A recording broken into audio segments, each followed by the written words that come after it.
What's up guys? I hope you're all having an awesome day. Today it is a beautiful Saturday morning at 7 AM. My place is so nice and quiet. But today we're taking the Falcon out to on-song performance and I'm gonna go get the R33 on the dyno after it's finally started. I drove back home last night. I don't know whether you guys can see it. My car's a mess, bro. Oh my god, I've never seen so many bugs in my life. Rightio guys, so we have arrived at Lep Labs right now, on-song performance, and yeah, I already saw the Skyline is already up on the dyno, so let's see how we go. Let's jump straight into it, I guess. You guys were quick. I just got here. Have you already done pulls with it, or? No. I was gonna say. We literally just put it there. We're setting up the fan and stuff. Well, there you go. Easy. Right. Okay. Nah, this is cool. Mate, after it went rods out last night. Oh yeah. Quickly rebuilt it. Thrashed all night to get it back together. Of course. Yep. That's why it's so bloody dirty and dusty. You've been doing donuts out the back there. Yeah. Yep, that's the one. Alright guys, so here's the R33. If you guys haven't seen yesterday's video, we finally got the whole engine back together and the engine back in the car. Sounded great once the MAF sensor was finally plugged in. So, yeah, let's see how she goes. Alright, so we all have, I don't know, ideas on what it could possibly make. So are you guys going to change your answers from yesterday? Nah? You're still at 250? 250? Yeah. Max, you're 255, weren't you? Yeah, 255 to 260. You're not going to change your answer? Rightio. I'm going to do that typical game show thing and say 261, because if it's anything over 260, then that means I win. So, yeah. What do you reckon, Maxi? Oh, we got two Maxes now. 300? Far out, you're optimistic. Rightio.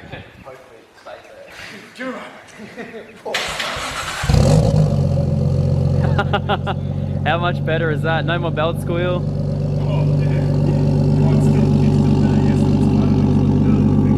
Oh, I still don't know about the sound of it, but we'll fix that today. The engine's running amazingly smooth and so quiet at the moment. Looks great.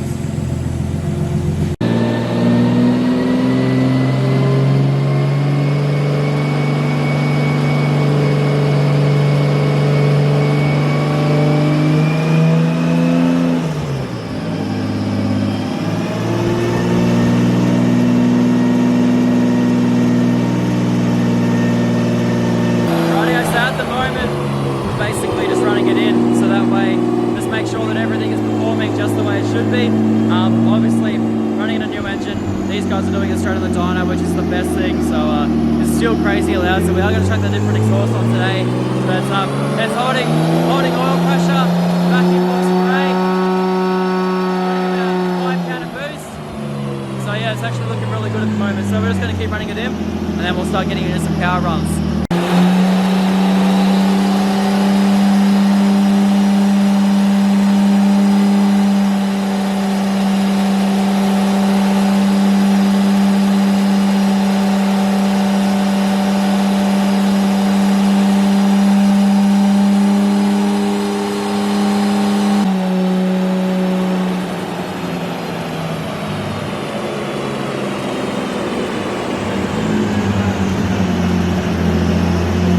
Rightio, so the car was still idle hunting, which is a bit weird. I originally thought it was a vacuum leak, but obviously it's not.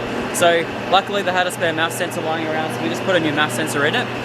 We don't actually know whether that one was good for the car. All we knew is it idled alright.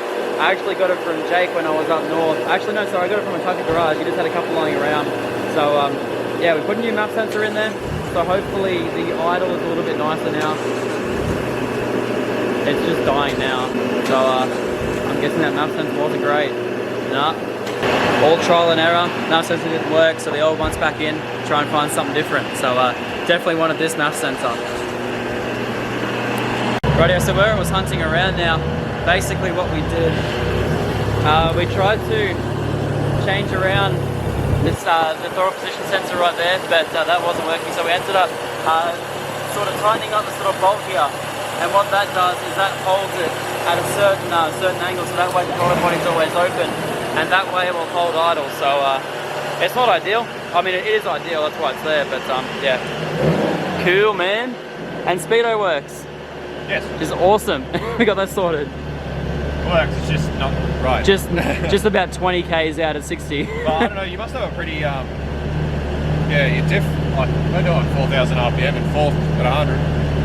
Okay, so it's not a 4.1 then, is it? Yeah, it'd be probably around 4.1. Oh, 4.1? 4.3 or something. Okay, yeah, right. Yeah. Very cool.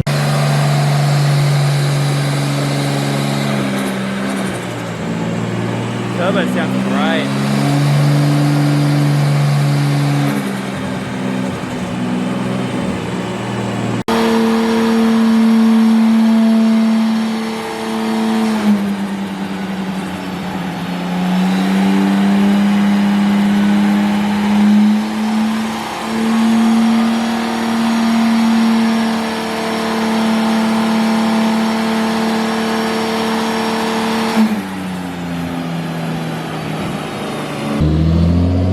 We're just trying to make sure the AFRs are alright. At the moment, the first one ran to 180, but it was very lean, so we'll see how we go.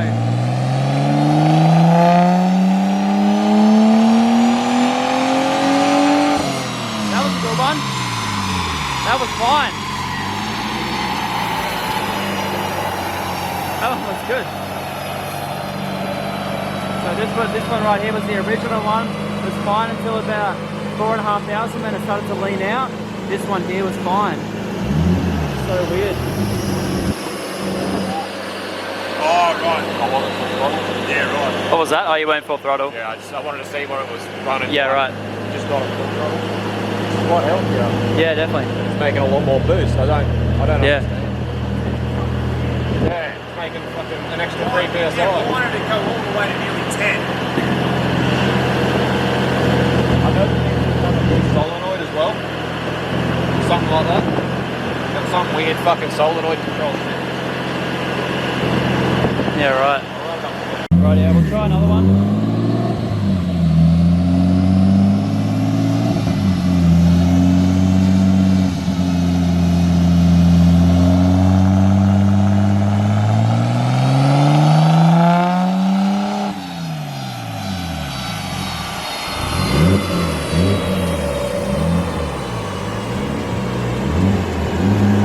Let's go lean again.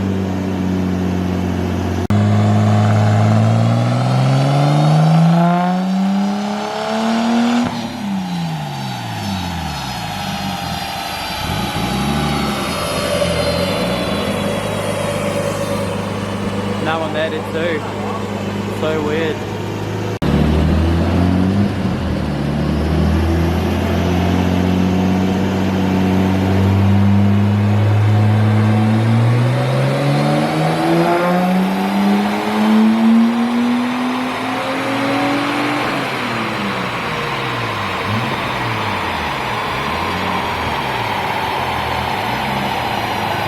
Making 100 horsepower, but that wasn't full throttle.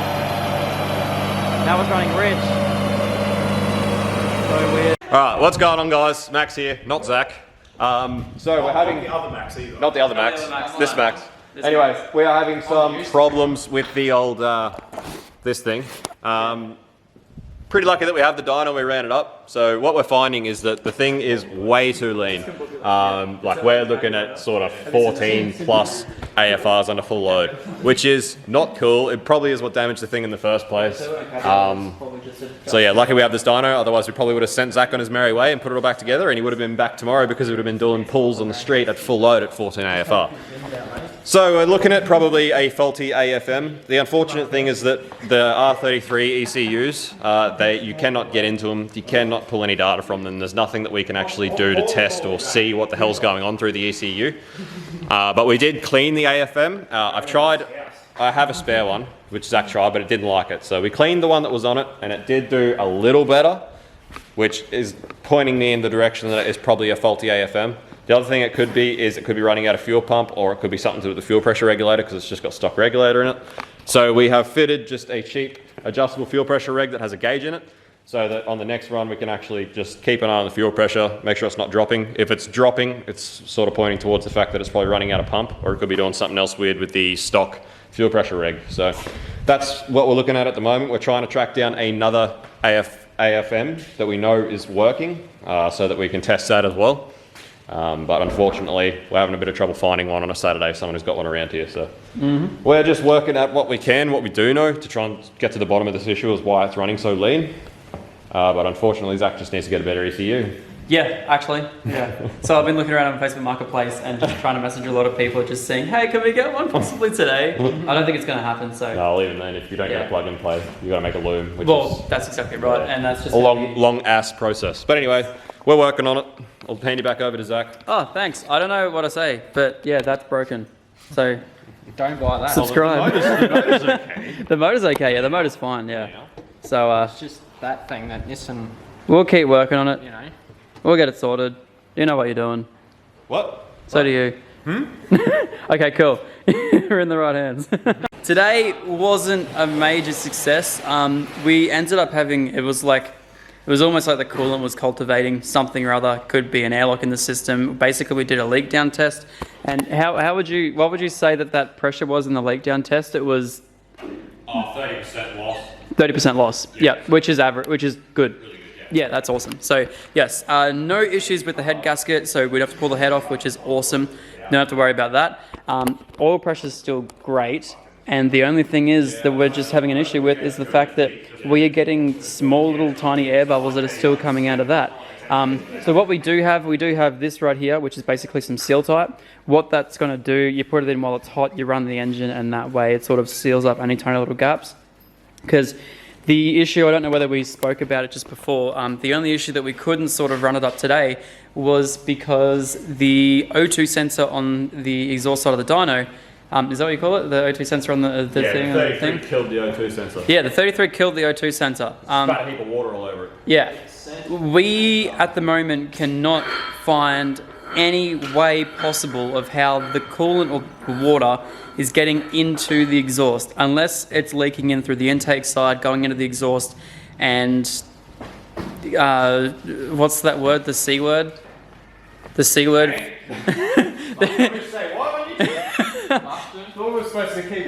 I'm trying to keep it PG. It's the C word for the water that goes from the condensation. That's the one. That's the one. Yeah, condensation, not the regular C word. So yes, we're kind of thinking that the coolant's going up into there, crossing through, and then maybe with the hollowed out cat is condensating inside there and actually then spitting water out the back. We have no idea. So next time we do run up on we're just going to basically try that stuff there, leave it, see how it goes, and hopefully that fixes the issue. I'm also going to come back and then I'm going to do the exhaust then as well. We're just going to have to be super careful with that over there because we don't want to break another O2 sensor because they're just annoying to get, especially the ones that they use for the dynos. So yeah, it's just, yeah. Another issue that we're also having is the fact that the fuel pressure at the moment is not reading, I think it says these regularly are 45 PSI fuel pressure. Something like that. Something like that, there you go. Now we couldn't get to basically read any higher than 40. So now what the guys are doing at the moment is they're basically making up a little tiny T-piece so we can put a gauge in it and see just how much fuel pressure it's running. So yeah, hopefully we can sort that out, and then that way, when we do run it up on the dyno next week, we're going to get that all sorted, and yeah, that way we'll be able to check fuel pressure, make sure that that's not the reason it's leaning out. We're just going to see how that goes. It doesn't seem to be an issue with anything else, apart from the fact that we'll have to keep sort of topping it up every now and then. But apart from that, this thing felt great, sounded great, looked great, and yeah. Also, another thing I might do, at the moment I'm kind of currently searching around for a link plugin. I don't know how much it's going to cost, but it's going to just help us fault find basically everything. It's going to make the engine run a lot better, and that way we don't have to do such sort of mechanical engineering to try and make stuff good. We just have to type a few things into the computer and then that'll work. So it'll also give us the opportunity to run a forward facing, which I already have sitting at home. So we'll see how we go with that, but I'll update you guys with all that. Yeah, massive big update, but that's the issue that we're currently running into. The car's running way too lean to even drive it. We have to sort out fuel pressure issues. And then also got to try and figure out why it's drinking so much coolant. apart from that, the car's sorted, runs great, engine is super healthy, so we'll sort that out at a later date. So we're not taking the car home today like I originally thought, so sorry Maxie, you can't be doing massive big pulls on the way home. I would have blown it up. I know you would have blown it up. That's, if they didn't have the dyno here, we would have blown it up on the way home. Or done something weird. Yeah, it was reading at a 17 AFR. That's super, super lean. Thought it was like 12. Okay, there you go. So yeah, there you go. So yeah, and obviously it's better to run them a little bit more rich. So there you go, guys. That's where we're gonna end today. And yeah, I'll catch up with you guys when we're driving home. Rightio, guys. So pretty cool day, you know. We did manage to find a lot of stuff that was wrong with the car, and I'm glad we're gonna be able to sort that out. Like literally, imagine if they didn't have the dyno here. We didn't check the AFMs and it was running lean the entire time. You know, we don't know. So at the end of the day, it was running pretty rich when we were revving it up. It smelled terrible and it was blowing black smoke at the end of sort of like every time we revved it. We do think it is rich, and basically we do think that maybe the O2 sensor in the actual dyno itself was on its way out. So we're hoping that's the issue. We're gonna sort that out, come back out Wednesday, see how we go again. But yeah, I'm just so glad we don't have to pull that engine apart again and check that head, because it was definitely leaning towards that for a little bit. And yeah, so anyway guys, thank you so much for watching. We're gonna head back home and I'll catch up with you guys once we get there. Hey guys, what's up? I just got back home and it's currently the next day. I just want to quickly go over one of the points that we made, basically about the head gasket issue. The head gasket issue, I actually thought we talked about it, but we didn't. So in the, like, completely set aside from the leaning out issue, we were having issues with coolant and it just kept dropping and dropping and dropping. And it's also the reason that we were having issues with the dyno, because the O2 sensor was getting wet from the basically the moisture that was coming out the back of the exhaust. It wasn't fuel, it wasn't anything along those lines. Water was, you know, even when the exhaust was boiling hot, it would have been, you know, all these little tiny droplets of water were actually getting out the end of the exhaust. We've been running the car for ages, and that's what destroyed the O2 sensor on the dyno. We were also losing a lot of basically like water in the system. So we ended up putting a bottle on the top of the radiator, so that way we could sort of bleed the system out. And when it was hot, the water was like, it had tiny little air bubbles in it, and it was actually foaming up and doing everything else as well. Now usually with that means basically there's an air pocket in the system somewhere, or you know, it's mixing with the oil or something along the lines of that. And then so we turned everything off, we cooled it all down, and we just left the water sitting inside this sitting inside at the top of the bottle, and basically it just dropped. So we did it again, and the second one, it just dropped again. So it was just drinking water. So we took out the spark plugs, took out the core packs, everything else as well, just to make sure that water wasn't leaking into one of the cylinders. It wasn't, thank God. Otherwise, it would have led to a head gasket issue. That's exactly what we did the leak down test to make sure that there was no issues with the head gasket, make sure it wasn't cracked, even though we did get a crack test on it, you never know.